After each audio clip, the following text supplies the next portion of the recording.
Hey, do you know how to fix a water leak or faucet? Yes, I do. Why do you ask?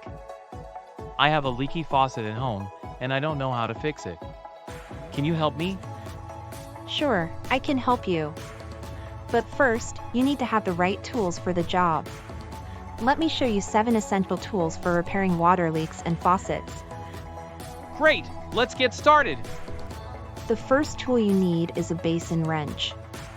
It's used to tighten or loosen nuts that hold the faucet in place. I see. What's the second tool? The second tool is a pipe wrench. It's used to grip and turn pipes or fittings. Okay, what's next? The third tool is a pair of pliers.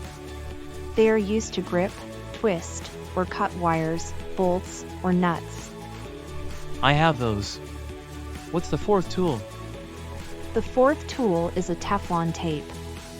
It's used to seal pipe threads and prevent leaks. Got it. What's the fifth tool? The fifth tool is a screwdriver. It's used to remove or install screws on the faucet or handle. Okay, what's next? The sixth tool is a hacksaw. It's used to cut pipes or fittings that need to be replaced.